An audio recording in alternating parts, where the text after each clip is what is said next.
Hello दोस्तों, आप सभी का स्वागत है आपके अपने यूट्यूब चैनल टॉपर्स टाइम पे। दोस्तों, हम लोग सीटेट के द्वारा जारी ऑफिशियल प्रश्न पत्र से टेस्ट सीरीज सॉल्व कर रहे थे। आज हमारा टेस्ट नंबर 14, इससे पहले 13 टेस्ट सीरीज हमारे चैनल पे सॉल्व हो चुकी है।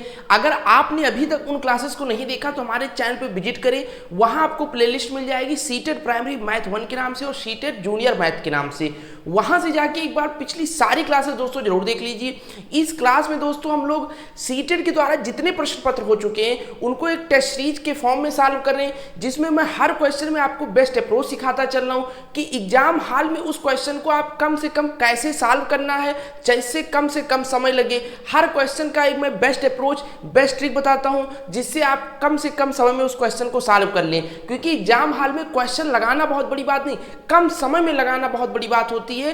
क्योंकि अगर आपको 2.5 घंटे का मौका मिलता है और 5 सब्जेक्ट है तो प्रति सब्जेक्ट आपको 30 मिनट देने हैं। अगर 30 मिनट से ज़्यादा लेंगे तो किसी न किसी सब्जेक्ट में आपका छूट जाएगा। इसीलिए हम लोग हर क्वेश्चन पे मैथ के बेस्ट अप्रोच सीख रहे हैं। पिछली 13 क्लासेस में मेरा एक उद्देश्य था कि मैं आपको बेस्ट अप्रोच के साथ साथ में जिन बच्चों का बेसिक कमजोर, उनको सारी चीज़ें बेसिक से मैं सिखाता चल रहा हूँ।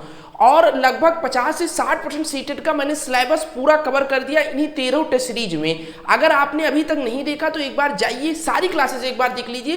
50% सिलेबस कवर हो चुका है। जैसा कि मैंने वादा किया था कि 20 क्लास में मैं आपका पूरा सिलेबस सीटेट का कवर करा दूंगा, उस हिसाब से 13 क्लासेस में 50% से ज़्यादा सिलेबस कवर हो चुका है। कई सारे बच्चों का मेरे इंस्टाग्राम पर मैसेज आया, सर अब मैं जो टेस्ट सीरीज सॉल्व करता हूँ उसमें 15 क्वेश्चन अगर मैथ कंटेंट के हैं तो 10 से 11 क्वेश्चन मेरे बनने लगे हैं जो आपने पढ़ाया है। कई लोगों ने मुझे कमेंट किया, कई लोग इंस्टाग्राम पे हमसे बात किए, उन्होंने बताया। तो अगर आपने अभी तक क्लासेस को पूरा नहीं देखा तो एक बार जरूर देख लें। आज हमारा 14 नंबर टेस्ट सीरीज है। ये हमारा इंस्टाग्राम आईडी है सैफ_फारूकी15। इसको आप फॉलो कर लीजिए। कोई भी आपको क्वेरी हो आप हमसे बात कर सकते हैं। आप कोई टेस्ट सीरीज सॉल्व करवाना चाहते हो या कोई मार्केट का हो, सर इस टेस्ट सीरीज को सॉल्व करा दीजिए, या कोई क्वेश्चन आपको नहीं समझ में आ रहा, वो आप मुझे इंस्टाग्राम पे मैसेज कर दीजिए। मैं यहाँ डिजिटल बोर्ड पे दूसरे दिन उस क्वेश्चन का बेस्ट अप्रोच के साथ में आपको सिखाऊंगा। या सीटेट के रिगार्डिंग कुछ भी पूछना है आपको, किसी भी सब्जेक्ट में कोई भी प्रॉब्लम हो रही है, कुछ भी आप हमसे पूछ सकते हैं। तो इस इंस्टाग्राम आईडी को फॉलो करके जो भी आपको सीटेट का लिए प्रॉब्लम हो रही हो वो हमें जरूर मैसेज करिए। आज हमारा टेस्ट नंबर 14 है। क्वेश्चन नंबर 1, क्लास को स्टार्ट करते हैं। क्वेश्चन नंबर 1 है, अंकों 0, 3 और 5 की पुनरावृत्ति किए बिना इन 3 अंकों के उपयोग से 3 अंकों की कितनी भिन्न भिन्न संख्याएं बनाई जा सकती हैं। दोस्तों, कुछ लोग इंस्टाग्राम पे हमसे बात किए तो वो कह रहे थे सर थोड़ा टफ क्वेश्चन कराइए। देखो दोस्तों, मुझे कराने में कोई दिक्कत नहीं, मैं कहिए जूनियर वाला क्वेश्चन ले आऊँ, प्राइमरी में करा दूँ और टफ लेवल के ले आऊँ। लेकिन भाई मेरा टारगेट है कि 14 दिसंबर को जब आप पेपर देने जाओ, उस पेपर में मुझे मैथ में 30 में 30 आपका कराना है। तो उस हिसाब से मैं ऑफिशियल प्रश्न पत्र पे काम कर रहा हूँ। जिस लेवल का प्रश्न वो पूछ रहा है उसी लेवल के प्रश्न करा रहा हूँ और सीटेट के ऑफिशियल प्रश्न पत्र करा रहा हूँ। अगर आपको कोई टफ क्वेश्चन, कोई मार्केट की सीरीज है उसमें आपको दिक्कत हो रही है, आप कर रहे हो, आप मुझे उसका मैसेज भेज दीजिए इंस्टाग्राम पे, मैं जरूर सॉल्व करा दूंगा। लेकिन मैं अभी क्या चाह रहा हूं, जो पेपर में आपसे पूछा जाए वही पढ़ाऊं। क्योंकि मेरा उद्देश्य आपको मैथमेटिशियन नहीं बनाना है, मैं कई बार बता चुका हूं। अभी मेरा उद्देश्य है कि 14 दिसंबर को 30 में 30 आप मैथ कैसे करिए। इसीलिए मैं सिलेबस के हिसाब से पढ़ा रहा हूं और जो चीजें पूछी जा चुकी उन्हीं को पढ़ा रहा हूं। तो आप टफ के पीछे ना भागिए भाई, जो चीजें पूछी जा रही यही क्वेश्चन जब आप एग्जाम हॉल में, एग्जाम प्रेशर में सॉल्व करोगे, यही क्वेश्चन आप गलती करके चले आते हो। आसान ही क्वेश्चन पूछे जाते हैं, गलती आपसे क्या होती है, आप प्रेशर में पैनिक हो जाते हो। उसी प्रेशर और उसी पैनिक को क्लास के माध्यम से सारी चीजें मैं आपको समझा के एक बेस्ट अप्रोच भी साथ में देके आपको एग्जाम के लिए तैयार करना केवल मेरा उद्देश्य। 14 दिसंबर के बाद जितना टफ कहिएगा मैं पढ़ा दूंगा। और फिर भी अगर आपको कोई क्वेश्चन टफ मिल रहा है सीटेट के किसी प्रश्न पत्र में, किसी टेस्ट सीरीज में, मुझे आप मैसेज कर दीजिए। इसीलिए मैंने अपना इंस्टा अकाउंट भी दे दिया, इस पर आप मुझे मैसेज कर दीजिए, उसका बेस्ट अप्रोच जरूर मैं सिखाऊंगा। चलिए इसी के साथ में क्लास को आप स्टार्ट करते हैं। तो इसमें इसने क्वेश्चन पूछा है दोस्तों कि 3 अंक हमको उसने दे दिया है, 0, 3 और 5। उसने कहा इन तीनों अंकों को बिना पुनरावृत्ति करने, यानी एक अंक अगर एक बार आ जाए तो उस अंक को हम दोबारा नहीं यूज कर सकते। कितनी भिन्न भिन्न संख्याएं बनाई जा सकती हैं, ये सीटेट में पूछा गया प्रश्न है। देखो अब 3 अंक की संख्या बनानी है तो 0 पहले नहीं रखेंगे, क्योंकि जब 0 पहले रख देंगे तो इसका कोई अस्तित्व नहीं होता। अगर हम ऐसे लिख देंगे तो ये 2 डिजिट की संख्या हो जाएगी 35, तो 0 रख नहीं सकते, केवल और केवल 3 और 5 से बनाएंगे। तो एक बार 3 आगे रखेंगे तो एक संख्या 305 बना सकते हैं, एक 350 बना सकते हैं। फिर एक बार जब 5 आगे रखेंगे तो 530 बना सकते हैं और 503 बना सकते हैं। यही 4 संख्याएं इन 3 अंकों से बिना पुनरावृत्ति किए बनाया जा सकता है। उसने हमसे पूछा कितनी भिन्न भिन्न संख्याएं बनाई जा सकती हैं, तो 4 संख्याएं बनाई जा सकती हैं। मात्र 10 से 15 सेकंड का ये सवाल है।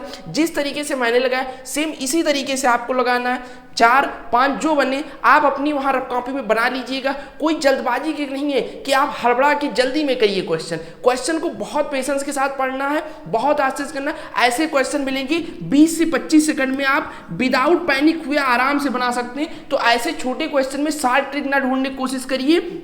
जो क्वेश्चन मुझे लगेगा बड़ा है, जिसका शॉर्ट ट्रिक होगा वही चीज मैं बताऊंगा। अगर इस क्वेश्चन में मैं आपको इधर उधर की चीजें बताऊंगा तो कहीं ना कहीं एग्जाम में और ही देर होगा आपका। तो इसीलिए सब क्वेश्चन के पीछे आप शॉर्ट ट्रिक में ना फंसा करें, कुछ क्वेश्चन को बेसिक से ही सॉल्व करने की कोशिश करिए। क्वेश्चन नंबर 2 कह रहा है संख्या 10,467 में किस अंक का अधिकतम स्थानीय मान है। मैंने पिछली क्लासेस में आपको स्थानीय मान सिखा रखी है कि अगर कोई संख्या मान लो 245 दे दिया है तो स्थानीय मान जैसे 4 है तो 4 किस स्थान पे, इकाई दहाई, तो इसका स्थानीय मान 4 गुणे 10। 4 का स्थानीय मान 40 हो गया, 2 का स्थानीय मान इकाई दहाई सैकड़ा तो 2 गुणे 100, इसका स्थानीय मान 200 हो गया। तो ये तो स्थानीय मान का कंसेप्ट है, जो लोग नहीं जानते वो जान। अब इसमें वो पूछ रहा है किस अंक का अधिकतम स्थानीय मान है। तो भाई जो संख्या सबसे पीछे होगी उसी का स्थानीय मान सबसे अधिक होगी, क्योंकि ये देखो इकाई दहाई सैकड़ा हजार 10,000 पे एक क्या है 10,000वें स्थान पे है, तो एक का स्थानीय मान कितना हो जाएगा, आप कहोगे सर 10,000। तो विदाउट देखे जो कोई अंक सबसे लास्ट में हो उसी को आप टिक कर दीजिए। तो इसमें किसका सबसे अधिकतम स्थानीय मान है, ऑप्शन नंबर सी का। आपसे पूछता किसका कम है, तो इसमें सबसे कम स्थानीय मान किसका है, कमेंट करके आप लोग बताइए। मैं सभी के कमेंट चेक करूंगा और सभी को मैं रिप्लाई भी करूंगा, जिसका सही होगा जिसका गलत होगा तो कमेंट में आंसर जरूर करिए। क्वेश्चन नंबर 3 है 20 लीटर दूध किसी स्कूल के सभी विद्यार्थियों में समान रूप से वितरित किया गया है। यदि प्रत्येक विद्यार्थी को 1/4 लीटर दूध प्राप्त हुआ तो उसी स्कूल में विद्यार्थियों की संख्या थी। भाई बहुत अच्छा क्वेश्चन है। अब आप जानते हो कि मिड डे मील के तहत प्राइमरी स्कूल में दूध भी वितरण किया जाता है, उसी पे एक क्वेश्चन बना दिया गया है कि अगर 20 लीटर दूध किसी स्कूल में गया, हर बच्चे को 1/4 लीटर। अब आप इसको चाहे कह लीजिए 1 लीटर में 1000 ml होता है, तो इसका चौथाई भाग चाहे देख लीजिए कि 250 ml हर बच्चे को दूध दिया गया। और जब 250 ml दिया गया तो कितने 20 लीटर दूध बांटा गया, तो पूछ रहा है कितने बच्चों को बांटा गया। तो एक तो आसान सबसे आप सोचिए कि 20 लीटर में कितने ml होगा, तो आप कहोगे सर 20 लीटर में 1000 से अगर हम गुणा कर दें तो 20,000 ml होगा। पर प्रत्येक बच्चों को 250 ml दिया गया है, तो इससे अगर हम भाग दिला दें तो आपका कितने बच्चों वितरण हुआ आ जाएगा। 0 से 0 कैंसिल हो गया, 2000/25, 25 अट्ठे 200 और ये 0 ऐसे उतार के 80 लिख देंगे। 80 बच्चों को वितरण किया गया दूध, ऑप्शन नंबर सी।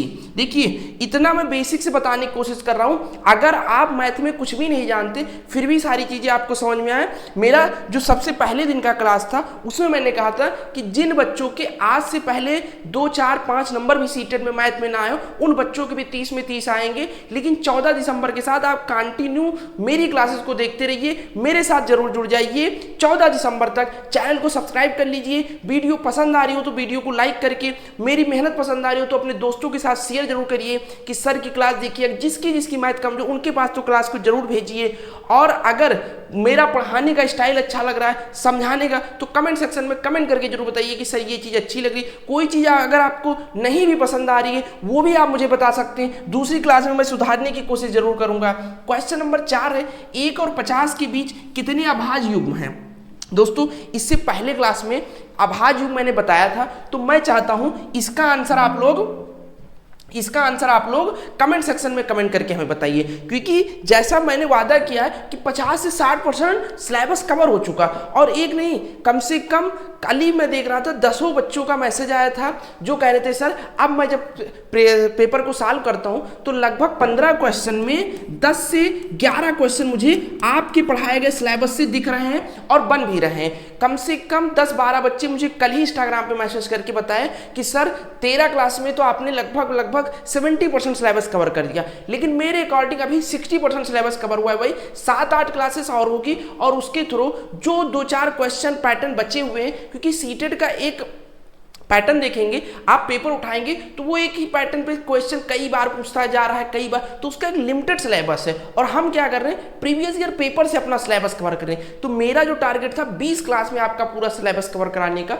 उसमें मैं 60% सिलेबस कवर करा चुका हूँ, ये भी आपको मैं पढ़ा चुका हूँ। तो इसका आंसर मैं चाहता हूँ आपसे कमेंट सेक्शन में करके बताइए, ताकि मुझे ये पता चले कितने बच्चे चीज़ों को समझ रहे हैं। और अगर आप इस चीज़ को नहीं बता पा रहे हैं तो फिर आप प्रीवियस ईयर क्लास को पूरा नहीं देखें, तो एक बार सारी क्लासेस को देख लें और इसका आंसर कमेंट सेक्शन में जरूर बताएं। नेक्स्ट क्वेश्चन देखते हैं, क्वेश्चन नंबर 5। भाई देखिए, पढ़ाई में ईमानदारी बहुत जरूरी है। आप ये सोचिए सर बोल ले चलो इसका आंसर मैं कमेंट सेक्शन में नहीं दे रहा हूं, आगे क्वेश्चन जो बताएं उसको पढ़ाऊं, ऐसा नहीं। जो चीजें मैं कह रहा हूं उतना आप जरूर करिए। अगर आप इस क्वेश्चन को जानते थे इससे पहले वाला, आंसर करिए, नहीं जानते तो कहीं ना कहीं ये सोचिए मुझ में कमी है, प्रीवियस क्लास को एक बार रिपीट करके देख लीजिए, आपको समझ में आ जाएगी, तब आके इस पर कमेंट कर दीजिए। फिर भी नहीं समझ में आ रहा, आप मुझसे मैसेज करिए इंस्टाग्राम पे, सर ये क्वेश्चन नहीं समझ में आ रहा, ये चीज मैं नेक्स्ट डे उस चीज को भाई बेसिक से समझाऊंगा। आप एक नहीं 25 बार भी पूछोगे, 25 बार समझाऊंगा, लेकिन पढ़ाई के प्रताप ईमानदार रहिए। सीटेट में मेरी गारंटी है 14 दिसंबर को 30 में 30 मैथ में मैं कराऊंगा, लेकिन जितना कह रहा हूं उतना जरूर करने की कोशिश करिए। क्वेश्चन नंबर 5 है, एक उचित भिन्न और एक विषम भिन्न का गुणनफल है। अब पहले तो जिनका बेसिक नहीं अच्छा है उनको मैं बताना चाहूंगा भाई उचित भिन्न क्या होता है और विषम भिन्न। देखो, उचित भिन्न एक ऐसे भिन्न को कहा जाता है जिसमें अंश और हर में हर बड़ा हो, अंश छोटा हो। अब आप कहोगे सर अंश और हर क्या होता है? देखो भाई, भिन्न किसको कहते हैं? जो पूर्णता नहीं विभाजित है। मान लो आपने लिख दिया 2/3, तो ये एक भिन्न हुआ, क्योंकि ये पूर्णता विभाजित नहीं हो। अगर यही 4/2 होता तो ये 2 हो जाता, ये भिन्न नहीं हुआ। भिन्न इसको कहते हैं जो पूर्णता विभाजित ना हो। अब इसमें ऊपर वाले को अंश कहते हैं और नीचे वाले को हर कहते हैं। तो अब आप भिन्न जान गए, अंश जान गए, हर जान गए। अब आपको उचित भिन्न जानना है और कौन सा जानना है? विषम भिन्न जानना है। उचित भिन्न भाई उस भिन्न को कहते हैं जिसमें जो ये अंश है ये छोटा हो, हर बड़ा हो।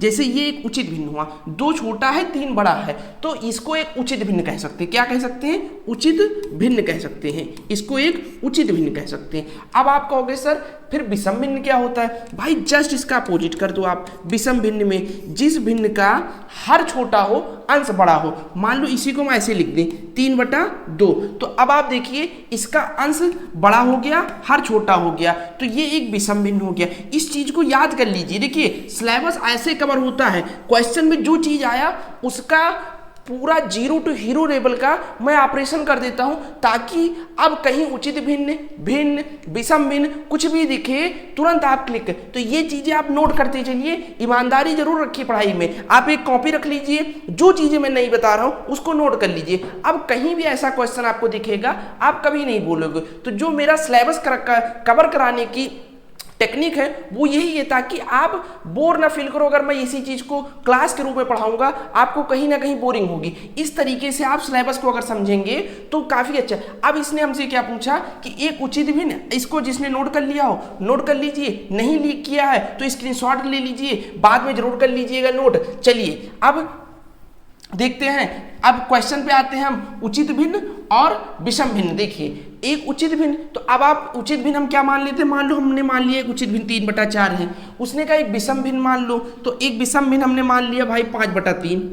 देखो इसका अंश बड़ा, इसका हर छोटा है, तो ये विषम भिन्न हो गया, ये उचित भिन्न हो गया। अब हमसे क्या कह रहा है? इसका गुणनफल, तो भाई इसका गुणनफल करा दो। 5 तियां 15, 4 तियां 12, ठीक है। या आप चाहो तो 3 से काट लो, 3 चौक 12, 5 तियां 15, 5/4, ये इसका गुणनफल आया। अब उसने हमसे पूछा उचित भिन्न और विषम भिन्न दोनों से बड़ा होता है। जो इसका गुणनफल आया उचित भिन्न और विषम भिन्न दोनों बड़ा है। तो आप देखिए 3/4 से ये बड़ा है? आप कहोगे सर बिल्कुल, क्योंकि 3/4 की वैल्यू 0.75 हुआ, ठीक है, और इसकी वैल्यू 1.25 हुआ, ठीक है, इसकी वैल्यू कितना हुआ 1.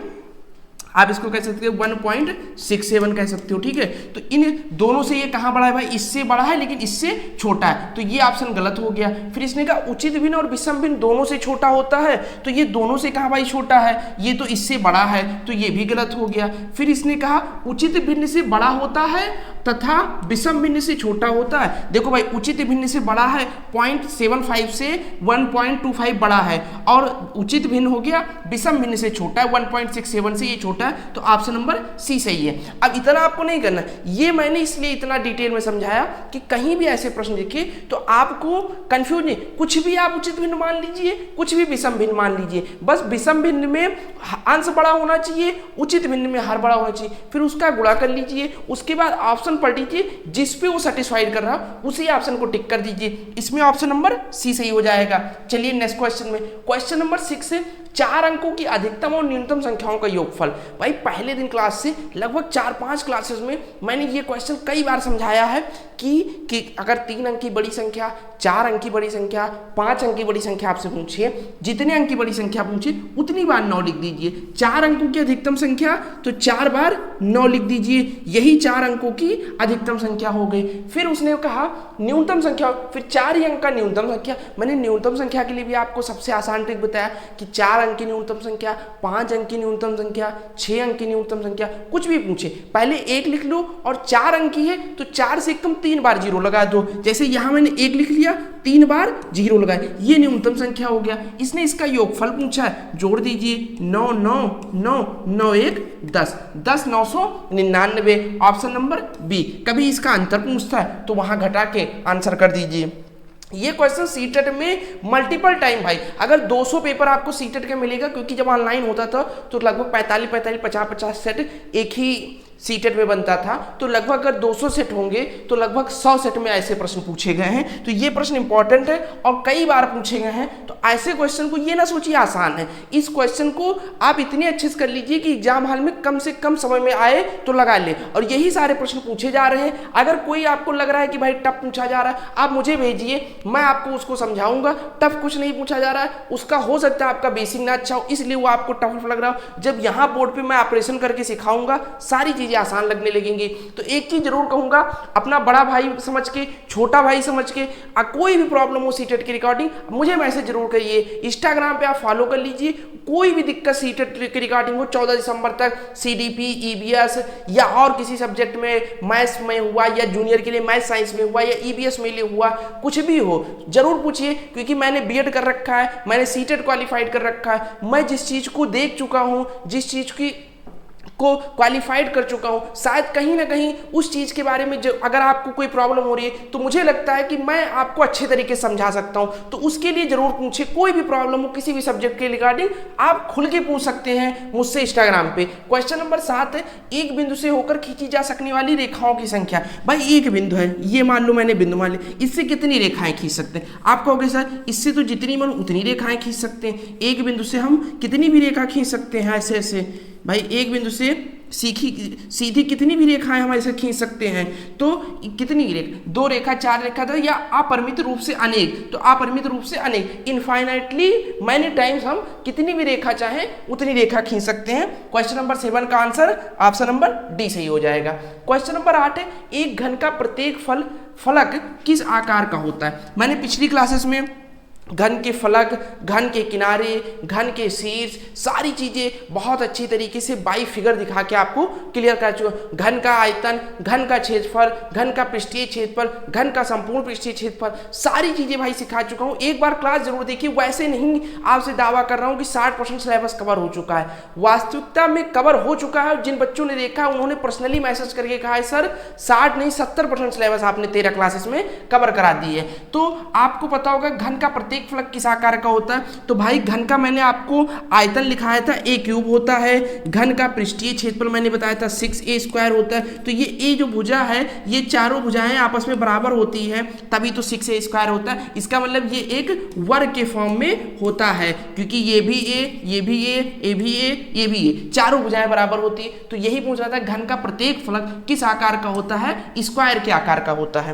Question number next, question number 9, 2 सही 2/3 समकोण बराबर है। ये क्वेश्चन भी लगभग कई क्लासेस में आए हैं और समकोण वाला मैं सारी चीजें आपको सिखा चुका हूँ। इसका आंसर आप कमेंट सेक्शन में जरूर दीजिए, हर बच्चा देगा भाई। पढ़ाई के प्रति फिर से कह रहा हूँ, ईमानदारी जरूर रखिए। सीटेट में 30 में 30 मेरे कराने की जिम्मेदारी है। मैं इसलिए क्वेश्चन को छोड़ रहा हूँ ताकि आपको पता चले कि ये सिलेबस कंप्लीट हो चुका है, और अगर आप आंसर कर रहे हैं कहीं ना कहीं आपको मोटिवेट होंगे कि हाँ मुझसे क्वेश्चन बनने लगे, और नहीं बन रहे हैं अगर, तो आपको कहीं ना कहीं अपनी कमी पता चलेगी, कहीं ना कहीं मैं गलती कर रहा हूँ।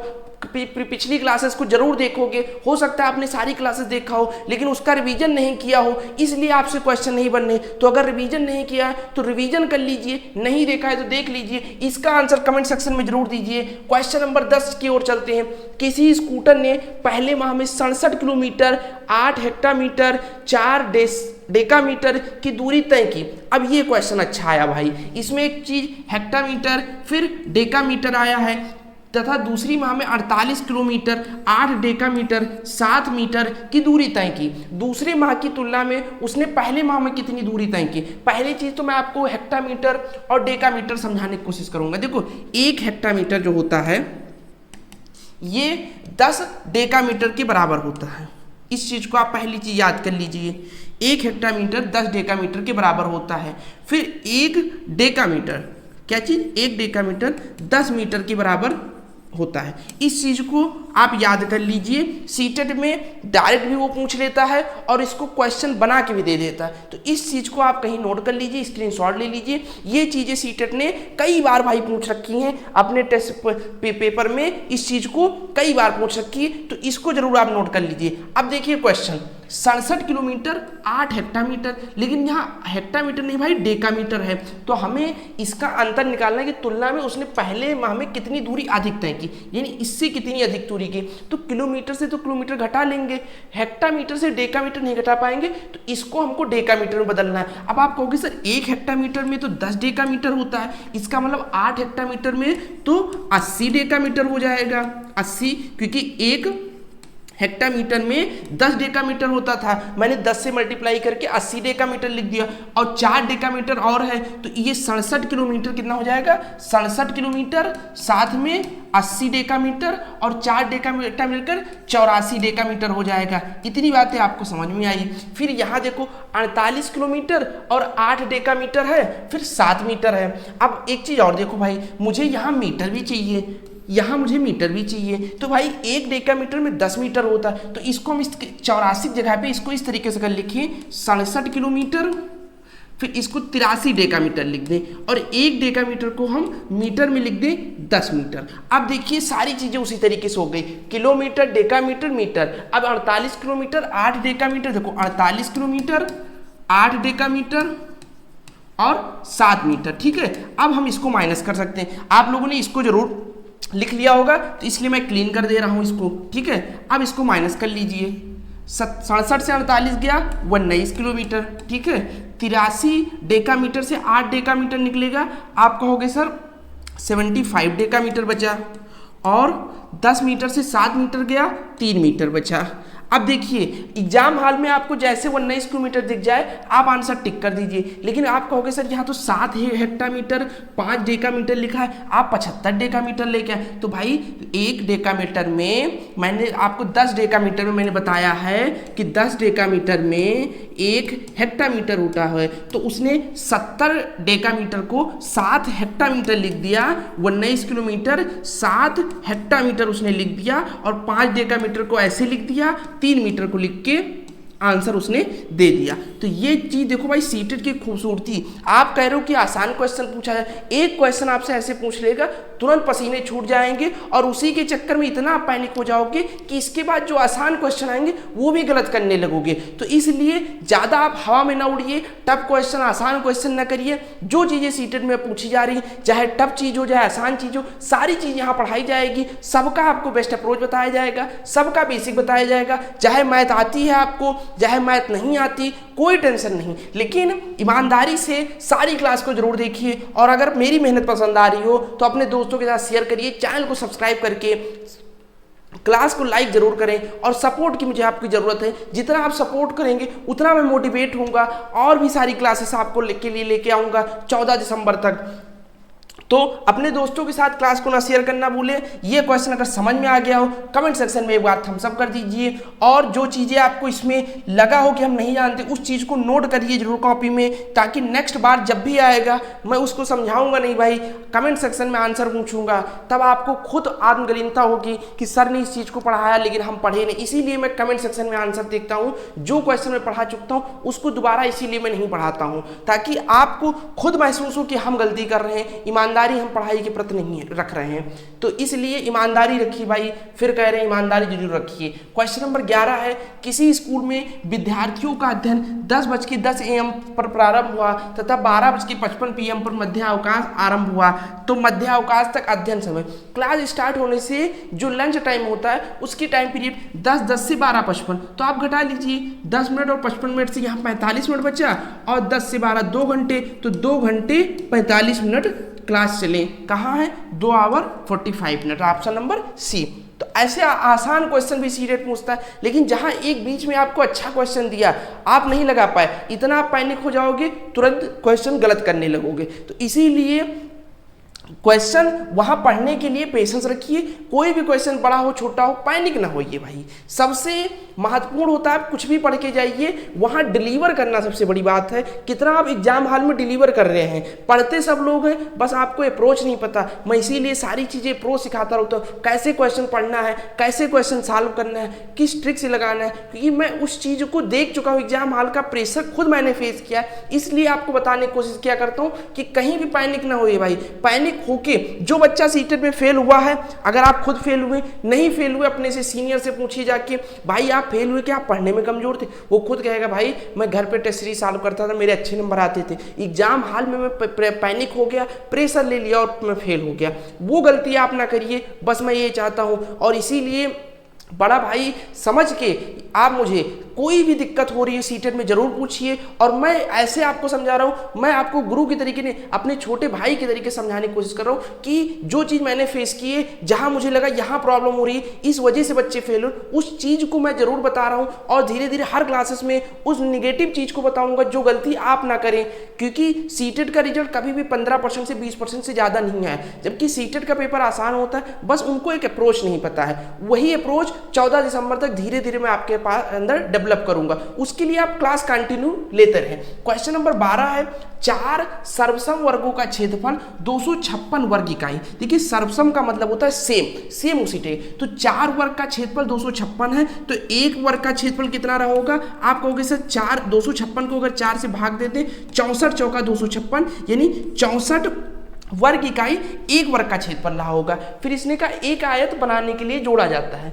इसको चारों वर्ग को जोड़ के एक आयत बना लिया जाता है। प्रत्येक वर्ग का परिमाप क्या है? अब देखिए भाई, 1 का 64 क्षेत्रफल है, तो इसका आप कहोगे सर वर्ग का जो क्षेत्रफल होता है वो ए स्क्वायर या भुजा स्क्वायर होता है, तो इसकी भुजा कितनी हो जाएगी? क्षेत्रफल 64 है तो a√64, भुजा कितनी हो जाएगी? 8। अब परिमाप कितना होगा? एक भुजा अगर 8 है तो इसका परिमाप 4a होता है, 4a होता है, तो 4 × 8 कितना हो जाएगा? 32 इकाई हो जाएगा। ऑप्शन नंबर कौन सा सही है? ऑप्शन नंबर बी सही है। ठीक है, उसने यही पूछा था, प्रत्येक वर्ग का परिमाप हमसे पूछा था, ना कि आयत का। तो हमने एक वर्ग का क्षेत्रफल निकाला कि एक वर्ग का क्षेत्रफल 64 है, उसकी एक भुजा 8 है, तो उसकी परिमाप 8 चौक 32 वर्ग इकाई होगा।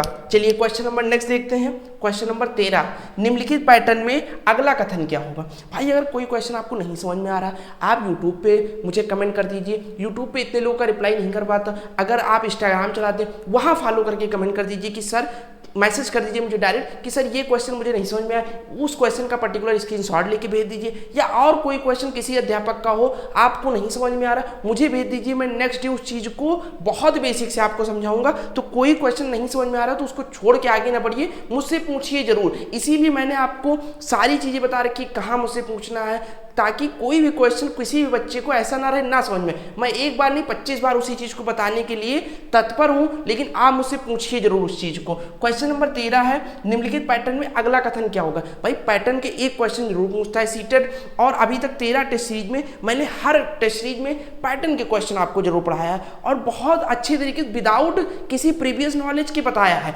देखिए पैटर्न के क्वेश्चन आपको अवलोकन करना है केवल। 1 और 3 इसने लिखा 4, फिर 3 और 6 लिखा 9, तो भाई ये फिर 6 और 10 लिखा 16। एक चीज दिखी कि ये 3 यहाँ ले आया, ये 6 यहाँ ले आया, तो अगले पैटर्न में ये 10 यहाँ होगा। एक चीज हमको दिख गया अवलोकन करने।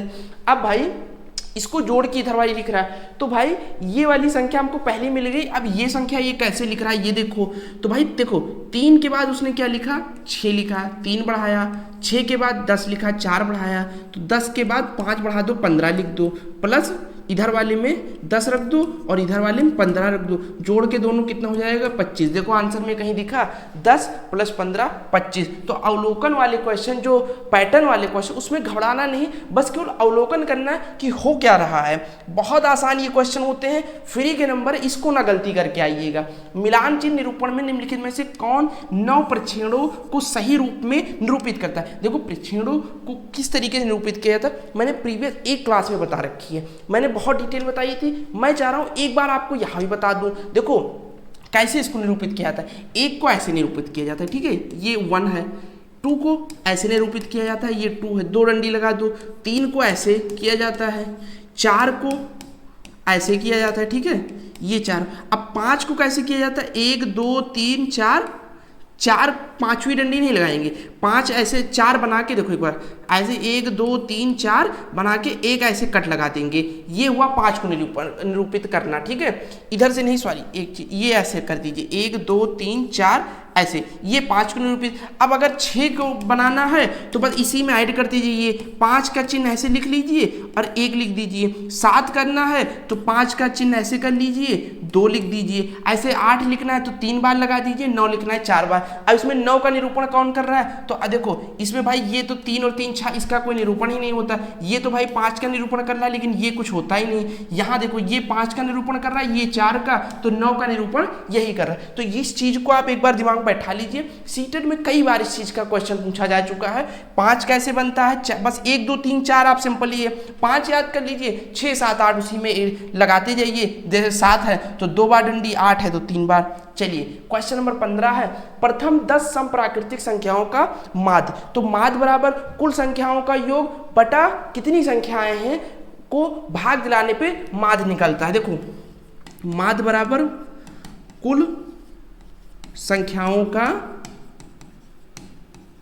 योग बटा कितनी संख्याएं हैं, ठीक है, बटा संख्या, ठीक है।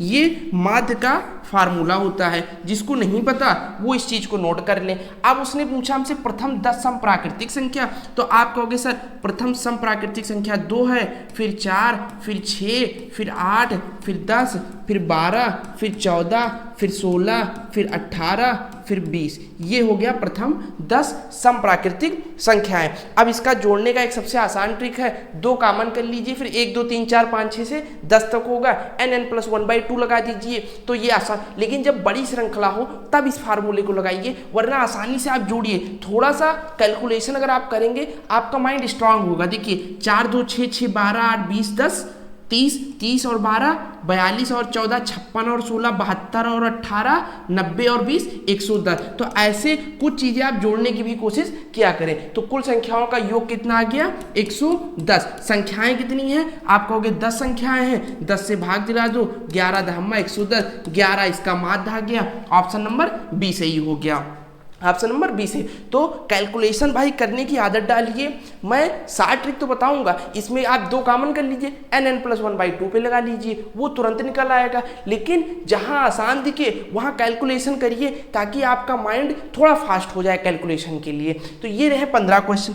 अब क्वेश्चन नंबर 16 से पेडागोजी चालू होती, उसके लिए मेरे चैनल पे अलग से क्लास चल रही है। जब आप मेरे चैनल जो नीचे टॉपर्स टाइम लिखा उस पर क्लिक करेंगे, मेरे चैनल पर विजिट करेंगे, होम वाले सेक्शन पे जाइएगा, यहाँ प्लेलिस्ट पे क्लिक करिएगा, यहाँ आपको सीटेड मैथ पेडागोजी के नाम से प्लेलिस्ट मिलेगा, उसमें जाइएगा। इसी टेस्ट सीरीज से 16 नंबर से 30 नंबर के क्वेश्चन मैं वहाँ पेडागोजी पढ़ा रहा हूँ, विदाउट एनसीएफ, विदाउट पेडागोजी, कैसे विदाउट एनईपी कैसे पेडागोजी सॉल्व करनी उसकी मैं बेस्ट अप्रोच बता रहा हूँ। 100% एक्यूरेसी के साथ आप कैसे क्वेश्चन को सॉल्व कर सकते हैं विदाउट पेडागोजी नॉलेज के। क्योंकि मेरा मानना है पेडागोजी कोई पढ़ने वाली चीज़ नहीं, उस चीज़ के थ्रू आप पढ़ के आए हैं भाई। एक बार इस क्लास को जरूर देखिए, मेरे चैनल पर विजिट करके क्वेश्चन नंबर 16 से 30 तक इस क्लास को जरूर देखिए। और सीटेड जो ये क्लास चल रही इसकी प्लेलिस्ट भी आपको मिल जाएगी सीटेड मैथ पेपर 1 के नाम से। वहां से जो पिछली 13 क्लासेस सोच के उसको देखिए। जिन्होंने जूनियर का फॉर्म भर रखा उनके लिए मैं जूनियर की भी टेस्ट सीरीज चालू कर रखा है। कई क्लासेस हो चुके हैं, लगभग 6-7 क्लासेस हो चुकी,